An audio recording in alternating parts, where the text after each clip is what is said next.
Dan terima kasih sekali kepada INA, Indonesian Nutrition Association, Dr. Lucy atas undangannya. Jujur aja dalam 10 tahun terakhir nggak akan ada forum probiotik dan probiotik yang mengundang ahli tumbuh kembang.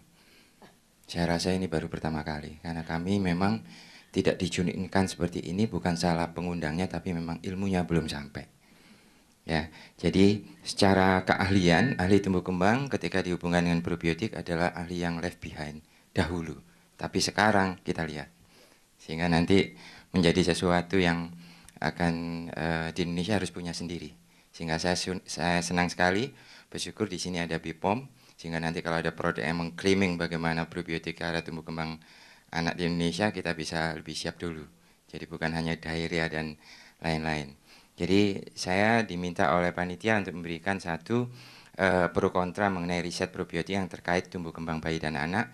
Tapi kita ingin sepakat dulu, kalau kita bicara tumbuh kembang, ini parameter minimal yang kita harus punya.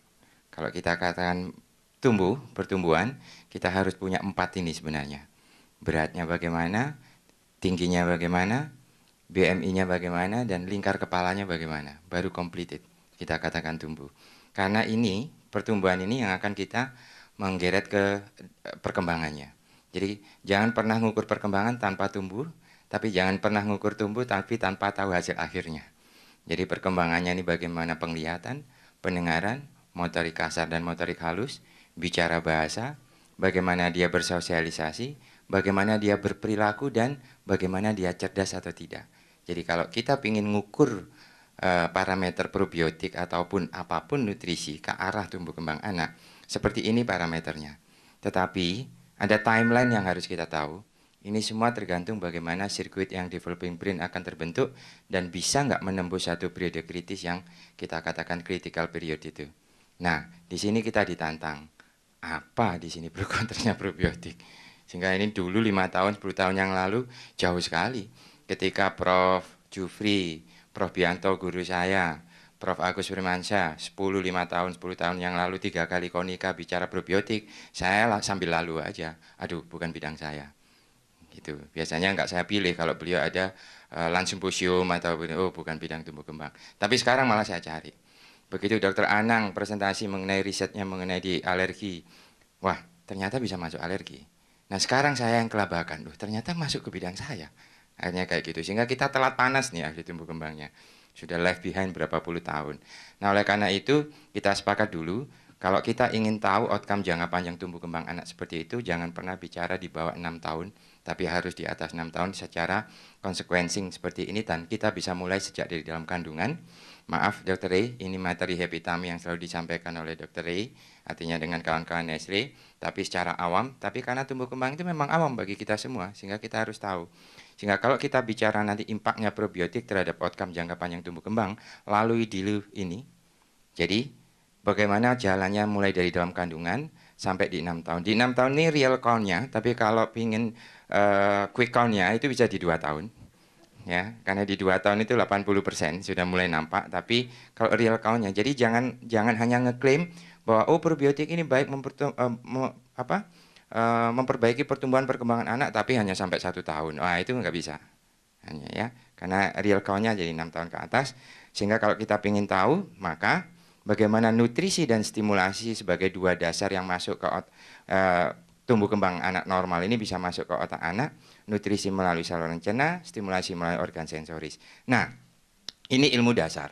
Sehingga organ sensoris, telinga, mata, hidung kita bisa masuk ke otak itu melalui sensory neural pathway, tapi saluran cerna bisa ke otak. Nah, ada satu akses yang mulai terkenal di sini, yaitu bagaimana yang dibicarakan yang tentunya dengan istilah gut-brain axis. Bagaimana otak dengan saluran cerna berkomunikasi, tapi kalau ingin membuktikan adanya komunikasi itu, buktikan dulu apakah mampu merubah sitoanatomi otak dan mampu menimbulkan perubahan neurohormonal transmitter signaling di dalam otak. Seribet apapun otak kita, hanya 2 ini yang akan kita lihat, bagaimana anatomi, bagaimana neurohormonal transmitter signalingnya. Nah, secara riset kan seperti ini. Yang di atas ini adalah sitoanatomi, bagaimana otak itu terbentuk. Yang di bawah ini bagaimana neurohormonal transmitter signalingnya terbentuk. Jadi kalau kita lihat, ini bayi baru lahir. Ini 40 minggu kalau dia lahir. Kalau lahir aterem, ini dalam kandungan, ini di luar kandungan. Ini proses pembentukan sitoanatomi otak yang sangat aktif, yang garis tebal ini. Yang putus-putus ini yang sudah tidak aktif. Demikian pula dengan neurotransmitter mulai sistem GABA, sistem katekolamine, asetilkolin dan glutamat dan lain-lain. Sehingga kalau kita ingin tahu bahwa semua yang terjadi di anak-anak kita based on dari apa yang terjadi dalam kandungan tentunya. Ya, sehingga ada dimaksud tentang periode kritis. Periode kritis itu begitu lebarnya pengertiannya, tapi paling tidak periode di mana ini tidak terjadi lagi nanti ke depan. Nah, oleh karena itu kalau kita ingin mengaitkan paradigma gut-brain axis ini, bagaimana saluran cerna dengan otak berkomunikasi, bagaimana mungkin saluran cerna bisa merubah anatomi dan sinyalin di dalam otak kita. Ternyata nanti pelajarannya Prof. Jufri yang penting. Di dalam situ anatomi saluran cerna ini ada mikrobiota yang terjadi. Sehingga saya harus bisa membuktikan apakah mikrobiota di dalam saluran cerna ini menimbulkan sinyaling di dalam di dalam otak terutama otak developing, artinya otak yang sedang berkembang, bukan otak orang dewasa. Sehingga dari mana timbulnya kemudian? Nah, ini sitoanatomi yang terbentuk. Ini sinaptogenesis yang terbentuk di otak anak. Ini anak lahir 0, ini di dalam kandungan. Ini angka dalam bulan sampai di sini. Ini 1 tahun. Ini 6 tahun, 15 tahun, ini usia kita orang dewasa. Ini sinaptogenesis di dalam otak yang sedang berkembang. Terbentuk dulu penglihatan, pendengaran, setelah itu bicara bahasa, setelah itu baru kecerdasan. Sehingga kalau kita potong, 3 titik sinaptogenesis di otak anak itu terjadi di bawah 2 tahun, dimulai di dalam kandungan. Nah, penglihatan, pendengaran, bicara bahasa, kecerdasan, dan perilaku. Apa sekarang hubungannya? Learning experience dependent. Jadi, sinaptogenesis ini experience dependent experience. Ibu nggak pernah senyum, ya nggak akan terbentuk sinap senyum. Ibu nggak pernah ngomong, ya nggak akan terbentuk sinap ngomong. Masalahnya apa hubungannya sama gut microbiota? What based on? Kayak gitu. Nah, ternyata ini yang muncul setelah ahli gastro berpuluh-puluh tahun mensequencing dengan microbiome dan lain-lain. Ternyata microbiota itu waktu prenatal masih steril. Pada waktu sebelum pre-weaning di neonatal infant ini, dia terjadi early colonization yang luar biasa. Kemudian setelah itu dia stabil sampai matur. Nah, terjadi satu cross section pada antara brain development di atas dengan pola kolonisasi otak di bawah antara dia. Nah, ini yang terjadi. Ketika kita cross section, itu sesuai dengan daripada critical period tadi. Maka orang mulai bertanya-tanya, apakah early colonization di sini berhubungan dengan kecerdasan dan perilakunya nanti? Tapi pertanyaannya melalui di mana linknya? Ini yang harus kita bisa menjelaskan. Ya, karena cross sectionnya sudah jelas, tapi ternyata itu munculnya di atas tahun 2008 pemikiran-pemikiran itu. Ya, padahal probiotik sudah berapa ratus tahun tadi, bukan seperti itu. Nah, ini potensial linknya antara gut microbiota dengan behavior dan cognitive development pada seorang anak. Ada 3 macam yang harus kita bisa menjelaskan bagaimana susunan mikrobiota dalam saluran cerna ini bisa mempengaruhi mood, cognition, dan emosi seorang anak melalui 3 sistem. Sistem endokrin, sistem imunologi, sistem saraf. Saya nggak akan ngotak-ngatik sistem ini biar dijelaskan sendiri oleh para ahlinya. Tapi paling tidak, ini yang terjadi. Jadi ketika gut microbiota ini terbentuk, melalui dia harus mampu breakthrough dulu pada critical period di perkembangan otak seorang anak. Ini pengaruhnya apa? Dan saya dapat jawabannya itu baru di EBSCON di London waktu ngikut Prof. Jufri ke sana. Ternyata Svensson dari Karolinska Institute mengeluarkan benar itu. Bagaimana mikrobiota dalam saluran cerna bayi baru lahir itu menyusun daripada periode kritis perkembangan otaknya. Waduh, makin gak karuan saya, makin berdegup ini. Makin harus dimasukkan dalam bidang saya nih kalau enggak gitu. Nah, oleh karena itu terjawab. Jadi beberapa hal teoritis itu bisa dilihat dari 7 macam ini. Kalau kita ingin membuktikan adanya pengaruh daripada mikrobiota dalam saluran cerna dengan periode kritis di perkembangan otaknya itu melalui 7 macam. Saya jelaskan secara singkat aja. Macam pertama adalah kalau terjadi perubahan komposisi mikrobiota. Perubahan komposisi mikrobiota dalam saluran cerna itu bisa diberikan probiotik atau diberikan mikrobiota patogen yang eksogen, entah itu penyakit atau apapun.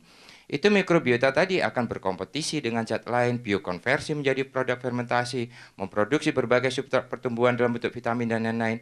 Perubahan komposisi mikrobiota saluran cerna ini bisa menimbulkan signaling ke pertumbuhan otak anak. Ya. Kemudian yang kedua, aktivasi sistem imun. Wah, ini nanti Dokter Anang yang jelaskan. Baik secara direct maupun indirect.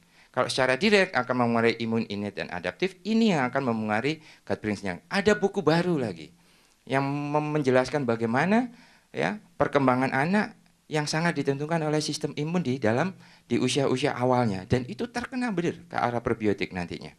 Kemudian melalui aktivasi nervus vagus, ini yang paling terkenal dengan polyvagal mechanism, karena nervus vagus itu sifatnya adalah sensoris dan motoris ya, sehingga nanti akan bisa bagaimana apakah otak yang memengaruhi saluran cerna atau saluran cernanya yang akan memengaruhi otaknya. Belakangan malah terbukti bukan otak kita yang mereduksi saluran cerna, tapi saluran cerna yang mengkreasi bagaimana otak kita. Nah, ini beberapa pemberian mikrobiota dan probiotik itu sifatnya ada yang vagus dependent, ada yang independent vagus. Sehingga ini nanti kontradiktif. Ya, artinya kontradiktif itu mana probiotik yang vagus dependent, mana probiotik nanti yang independent vagus. Vagus dependent nanti dia bersifat antiinflamasi dan sifatnya menginhibisi sebuah reseptor acetylcholine di alpha 7 subunit seperti ini. Ini nanti cikal bakal gangguan perilaku pada seorang anak ketika reseptornya ini terotak-atik. Ya. Kemudian berikutnya adalah beberapa produk mikrobiota dan probiotik itu memengaruhi jalur kaskade metabolisme triptofan. Ini yang akan mengeluarkan kinurenin. Ini enggak enaknya, ada probiotik yang bisa mengeluarkan kinurenin, ada probiotik yang tidak bisa mengeluarkan kinurenin. Kinurenin itu prekursornya serotonin. Serotonin ini base hormon transmitter signaling untuk anak gangguan perilaku lagi. Ya. Berikutnya adalah mikrobiota dan probiotik ini ketika harus mendigesti karbohidrat kompleks di dalam saluran cerna. Itu akan mengeluarkan short chain fatty acid dalam bentuk butirat, asetat, propionat. Ini sifatnya nanti negatif ke arah perilaku seorang anak. Ke arah berat badan dan tinggi badan ini nanti sifatnya positif. Makanya Dr. Rina tadi banyak menemukan hal yang positif di ukuran-ukuran. Ya. Nah, ini lebih unik lagi. Mikrobiota dan probiotik ini mempunyai produk metabolit yang sendiri-sendiri. Lactobacillus mengeluarkan GABA, Escherichia mengeluarkan noradrenalin, macam-macam. Sehingga ini menimbulkan satu kesulitan untuk meriset yang mana yang paling pas untuk menimbulkan signaling di otak anak kita. Nah, kemudian lapisan polisakarid dinding sel mikrobiota sendiri itu bisa merangsang enteric nervous system mengeluarkan berbagai macam signaling. Beberapa literatur yang saya kemukakan di sini itu bisa nanti dilihat sendiri masing-masing. Nah, apa bukti risetnya? Bukti risetnya ini harus teraplikasikan dua hal, seperti saran daripada BPOM tadi dan Bu Ingrid. Model eksperimentalnya gimana, aplikasi pada manusianya bagaimana, untuk mengkaitkan kolonisasi gut mikrobiota dan probiotik di anak usia dini dengan perkembangan perilaku dan kecerdasannya di masa depan. Wah, ini menjadi ilmu yang future insight benar, yang menarik sekali kalau bagi para peneliti probiotik sekarang. Kalau ingin model eksperimental, kita bisa milih banyak hal toh, mau Drosophila sampai mice dan lain-lain. Cuman kalau kita ambil dua aja, kalau kita di rodent, maka keberuntungannya itu kita similar pada human digestive tract.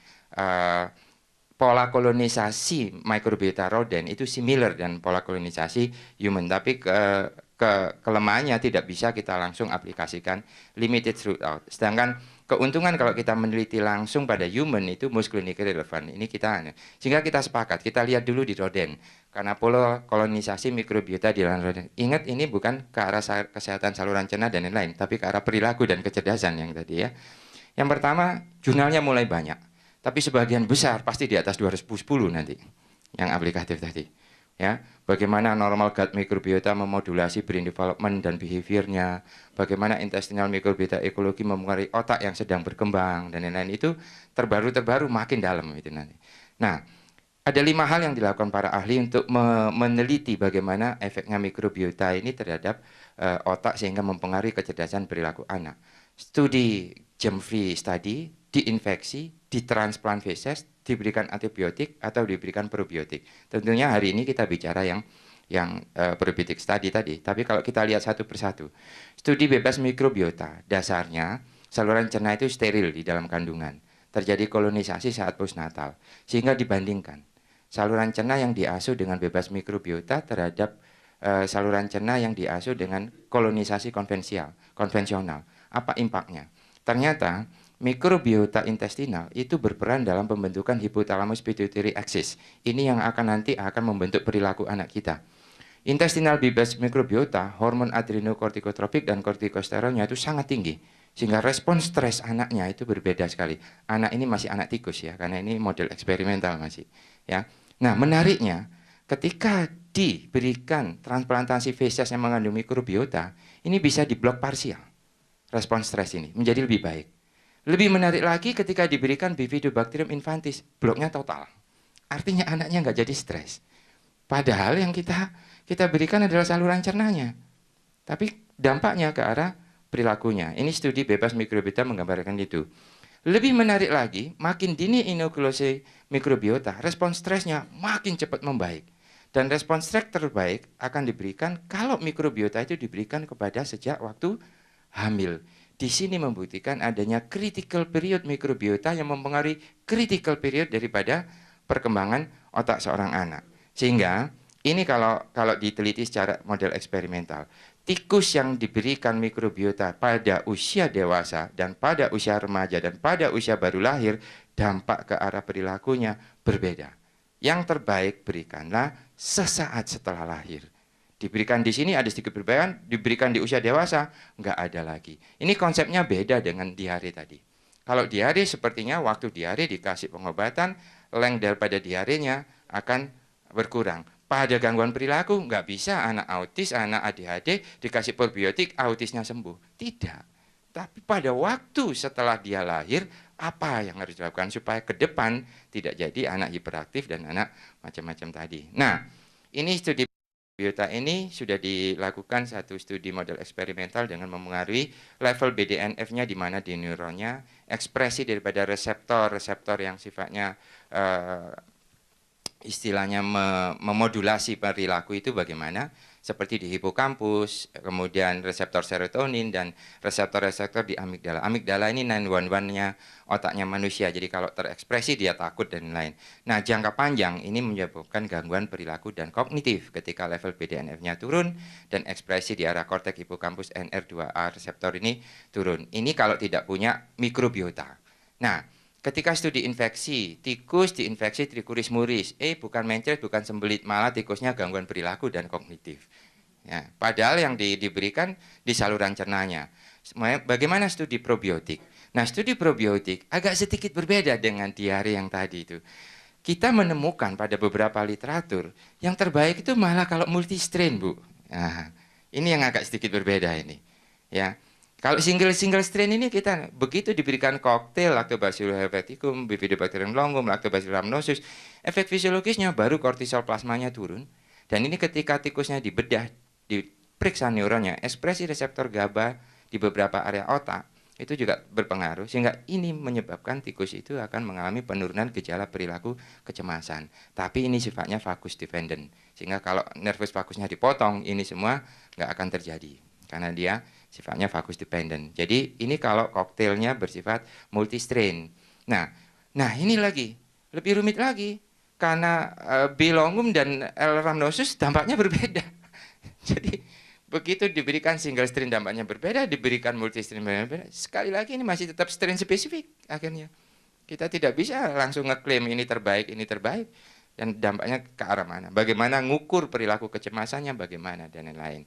Nah, aktivitas otak pada bagian insula tengah dan posterior, bagian insula tengah itu adalah untuk memodulasi sinyal interoceptif dari saluran cerna dan berperan khusus dalam mekanisme gangguan kecemasan. Bapak Ibu sekalian pasti pernah mempunyai pengalaman bagaimana kalau cemas, yang terpengaruh adalah bagaimana saluran cerna kita benar-benar bisa melilit benar. Ya, padahal kita cemas, bukan karena gangguan pencernaan kayak gitu. Nah, hebatnya ketika diberikan probiotik yang multistrain, probiotik mixture, Lactis, Bulgaricus, Thermophilus, ini bisa diblok total. Sehingga ini menurunkan reaktivasi emosi pada tikus itu. Nah, studi antibiotika, contohnya kalau diberikan terapi oral Bacitracin bramisin oral ya, ternyata tikus itu mengakibatkan gangguan perilaku. Begitu diberikan terapi sistemik, kok nggak ada pengaruhnya? Berarti oralnya yang pengaruh, bukan obatnya. Berarti saluran cernanya yang menyebabkan gangguan perilaku. Ya, terbukti kalau diberikan Lactobacillus keblok total. Jadi diberikan antibiotik tapi diberikan Lactobacillus gak jadi gangguan perilaku. Persis seperti diare tadi. Bisa mengurangi angka diare yang disebabkan oleh karena sensitivitas antibiotik. Nah, terakhir adalah aplikasi pada manusia. Kalau tadi pada model eksperimental. Paling banyak diteliti ini dua. Overweight, obesitas, sama gangguan perkembangan, ASD, Autism Spectrum Disorder, dan ADHD, anak hiperaktif, Attention Deficit Hyperactive Disorder. Sedikit berbeda dengan yang diberikan oleh Dr. Rina tadi, karena Dr. Rina menyoroti pertumbuhan anak dari anak yang bermasalah, anak yang diare, anak yang mengalami infeksi, dan lain-lain. Kalau tanpa itu, seperti apa sih dampaknya probiotik kalau diberikan tanpa ada embel-embel tadi terhadap pertumbuhan ya. Nah, mau nggak mau kita memang menoleh pada kelompoknya Erika Isluri di Turku, Finland. Saya kira ini Dr. Ingrid sangat mengenal lah kelompok ini karena ini semua dari Turku. Dan ini ada satu hal yang menarik, probiotic intervention in infancy, benefit and safety assessment and extended application. Tetapi saya tampilkan karena di sini ada nilai tumbuh kembangnya pada anak-anak yang memang tidak bermasalah. Jadi kalau mau aplikasi pada manusia tinggal milih probiotik itu. Level 1 yang kita teliti, level 2 atau level 3. Level 1 jelas di saluran cernanya, bagaimana di mukosanya dia. Level 2 itu pada mekanisme imunitas yang sifatnya lokal di sini Dr. Anang, tapi level 3 pada sistemik dan beyond the gut. Termasuk otak dan perkembangan itu level 3. Jadi bagaimana ahli tadi meneliti di kelompok Finland di level 3. Jadi kalau level 1, 2 ini sudah hampir kejawab semua. Tapi level 3 bagaimana? Nah, ini dilakukan 4 tahap. 4 tahap studi. Randomisasi ibu pada trimester pertama saat kehamilan dan diberikan dietary intervention. Ini nanti ada protokolnya dengan kontrol group. 1 diberikan diet probiotik, 1 diet placebo, dan 1 kontrol placebo. Dilihat pada waktu lahir dan dilihat pada waktu 2 tahun pertama. Ini staging sampai 2 tahun. Ya, nah ini karakteristik ibunya, ya saya lampaui aja. Nah kemudian studi ketiga keempat nanti dilihat sampai umur 10 tahun dan dibandingkan antara anak yang overweight sama anak yang normal weight. Ini pertumbuhannya, ya pertumbuhannya. Hasilnya saya kira ini dirinci benar sama mereka. Berapa yang seksio, bagaimana berat, tinggi, lingkar kepalanya. Jadi secara ilmu tumbuh kembang ini lengkap banget riset ini, memenuhi kaidah-kaidah yang kita inginkan. Nah itu hasilnya seperti ini. Pada kelompok ibu yang diberikan probiotik diet pada waktu dia hamil dibandingkan yang placebo, kejadian gestasional diabetic mother itu jauh lebih kurang. Jauh lebih kurang. Ya, impaknya ke anaknya. Ini anaknya. Ya, pada waktu dia lahir, ini panjangnya dan ini beratnya, anak-anak yang terlahir dari ibu yang diabetes itu kan besar-besar, panjang-panjang. Ya, kalau pada anak kontrol yang tidak diberikan probiotik, ya median antara delta daripada ibu yang tidak diabetes dengan ibu yang diabetes itu lebar sekali. Tapi begitu diberikan probiotik itu menjadi lebih sempit untuk panjangnya. Beratnya juga demikian. Artinya apa? Ibu-ibu yang diabetes yang diberikan mendapat probiotik itu anaknya tidak terlalu besar. Ya, tidak seperti yang tidak diberikan probiotik pada waktu trimester pertama kelahirannya. Begitu umur 10 tahun antara kelompok anak yang overweight dengan kelompok anak yang normal weight, hasilnya di retro ke belakang, ternyata anak yang overweight itu mempunyai bifidobacterial count yang lebih sedikit daripada anak yang normal weight. Ini 10 tahun loh ini. Pada waktu data di 3 bulan di fesesnya. Ya. Nah, ini panjang sekali. Mulai kehamilan, lahir sampai 120 bulan, sampai 10 tahun. Ini ketika normal weight yang kuning ini hitam sama yang putih ini yang overweight pada waktu dia nanti 10 tahun trennya seperti ini. Sebenarnya kalau seperti ini, kita itu bisa mencegahnya di sini seharusnya. Karena trennya seperti ini, makin lama deltanya itu makin lebar indeks massa tubuhnya ini, BMI-nya. Nah, kalau kita lebih teliti lagi, lebih dianu lagi, mana kelompok yang normal weight placebo, mana yang normal weight probiotik, mana yang overweight placebo. Waduh, ini perhitungannya rumit dan penjelasannya perlu baca lebih lama karena panitia baru menghubungi saya 2 minggu yang lalu, saya takut misinterpretasi ini nanti. Sehingga saya harus baca lebih detail ini. Ya, Bu Tati ya. Jadi tahun depan kita ketemu lagi di sini dengan tim yang sama untuk bicara riset kita yang lebih detail. Jadi kesimpulannya saja, ya.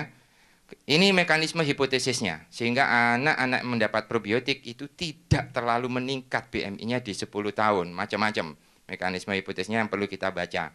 Paling tidak konklusinya adalah pada anak-anak yang mengalami satu metabolic programming, artinya mengalami overweight dan obesity, itu terbukti adanya involvement daripada mikrobiota di usia awalnya.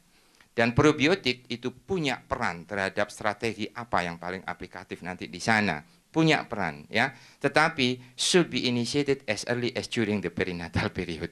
Tidak bisa untuk mengatasi kegemukan di usia itu, tidak bisa untuk mengatasi BMI yang tinggi, tapi sejak di usia awal.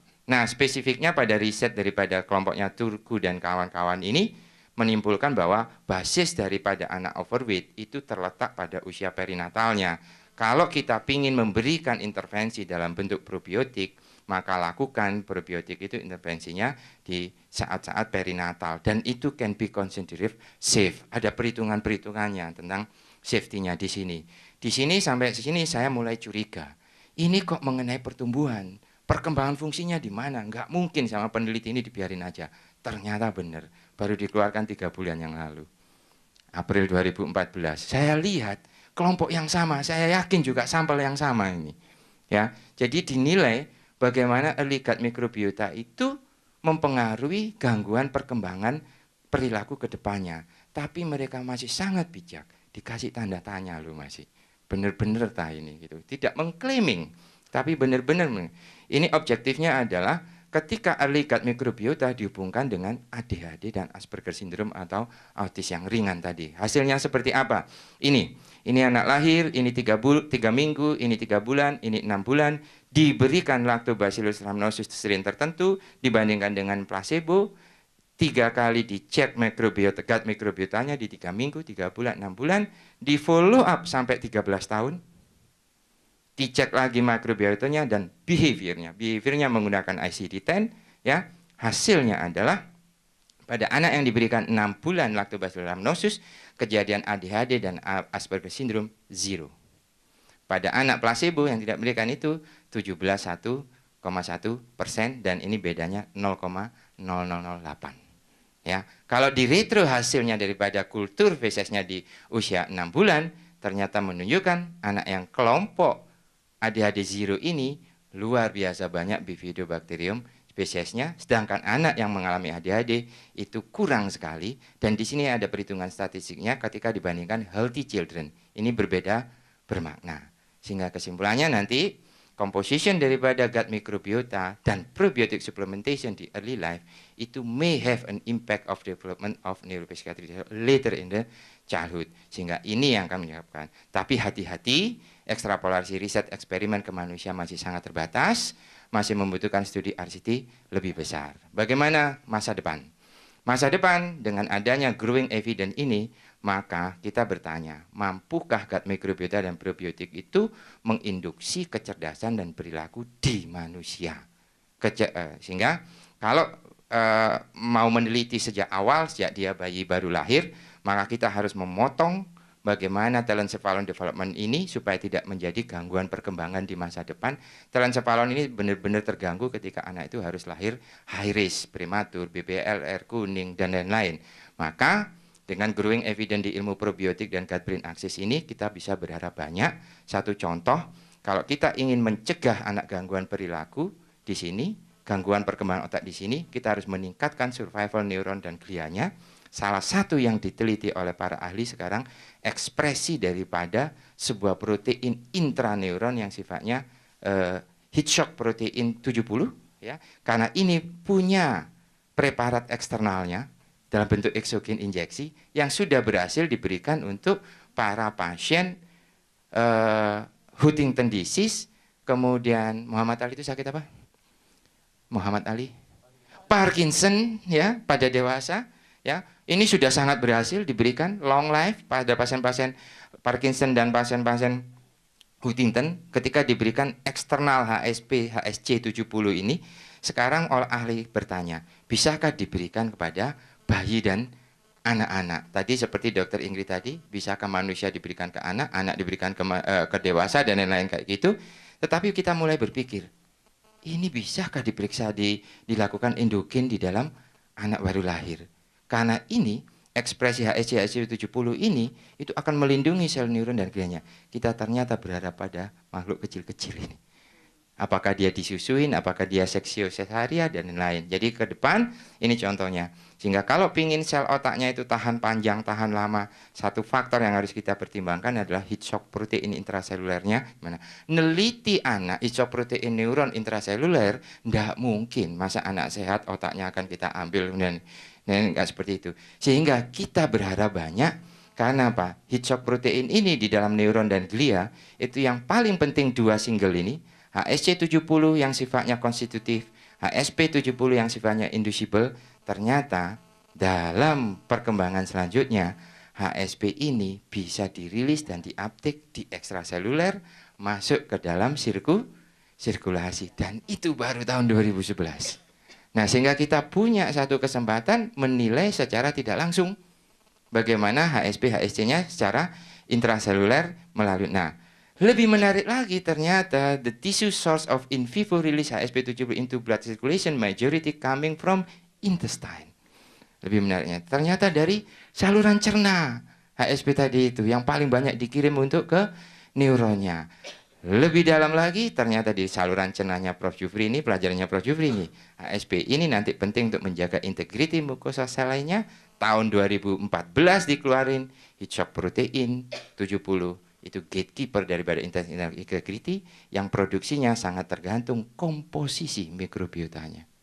Sehingga intestinal mikrobiota memproduksi HSP, HSP translokasi ke saluran sirkulasi darahnya, ini yang dibawa ke neuronnya, belum lagi mekanisme sinyalingnya. Inilah yang langsung kemudian diuptake oleh neuron dan glianya, sehingga balik ke sini tadi ilmunya, ke yang awal tadi, ya. Siapa yang bisa menguptake di sini di HSP70-nya? Nah, oleh karena itu HSP70 sangat berkorelasi dengan intestinal lactobacillus, dan certain lactobacillus has been shown to stimulate inducible HSP70, representing an important interplay between HSP70 dan commensal microbe. Nah, kembali ke sini, ketika para ahli pingin exogenous itu diberikan ke anak-anak kita untuk meningkatkan survival neuron dan glianya, kita lupa sebenarnya anak kita sudah punya. Sehingga para ahli lain berbeda. Yuk, komposisinya yang kita otak-atik. Komposisi mikrobiota yang kita otak-atik supaya ini memproduksi HSP dengan baik, dan kita otak-atiknya melalui fecal transplant, ya, fecal transplant atau pemberian pre dan prebiotik administration, bisa ke ibunya, ke maternalnya, bisa ke bayinya. Sehingga di masa depan ini yang kita hadapi. Ibunya diberikan probiotik, bukan dampak ke kesehatan ibunya, tapi dampaknya ke anaknya menembus plasentanya ini bagaimana, setelah sampai anaknya, dampak ke otaknya bagaimana. Sehingga nanti kalau meneliti dampak probiotik pada prenatal, itu harus long term sampai anak ini besar. Sehingga nggak bisa gitu aja. Nah, ini yang kita pertanyakan. Ini sekali lagi yang dikemukakan oleh para ahli probiotik di ruangan ini sangat benar, bahwa dipertanyakan ketika microbiota gut-brain axis model behavior ini, which bacterial strain which translate best to human. Strain yang dipertanyakan. Tahun 2000, dan McLean ini dijawab sendiri oleh kelompok yang lain. Kalau kamu bisa menjelaskan strain yang mana, kamu akan bisa mempunyai sebuah obat-obatan yang nantinya bisa mencegah anak itu gangguan perilaku dan gangguan perkembangan. Nah, ke depan ilmu kita seperti ini mengkaitkan probiotik dengan tatanan mikroglianya, ya, di usia awal staging developmentnya sampai terjadi gangguan perkembangan ADHD, autis, bahkan sampai usia dewasa, schizophrenia, dan lain-lain. Di tengah ini kita penting ahli alergi imunologi, karena yang bisa menjelaskan, karena itu harus terjadi sel glia itu di imunitas di usia-usia awalnya. Jadi imun sistem di usia awal ini yang akan memprogram bagaimana otak dan perilakunya berkembang. Sayang sekali kami di Surabaya nanti ke arah sana masih dipucanya. Ini yang terakhir, gut microbiome di autism research itu bisa mempengaruhi tumbuh kembang seorang anak. Ini riset kami di Surabaya, belum meneliti probiotiknya tapi menyediakan jawabannya. Jadi ketika anak-anak preterm itu lahir dan kita menilai dengan menggunakan sebuah metode yang namanya general movement. Metode general movement ini bisa memprediksi anak ini autis atau tidak nanti, anak ini gangguan CP atau tidak. Tapi kita hubungkan dengan circulating HSC dan HSP 70-nya tadi, jawabannya sudah ada. Sehingga saya sama Dr. Anang sekarang sedang meneliti probiotik apa yang mampu memodulasi dua ini di bayi kita. Kalau itu nanti akan strainnya yang paling tepat untuk mengatasi gangguan perkembangan. Terima kasih Ina, terima kasih undangannya, Dr. Tati.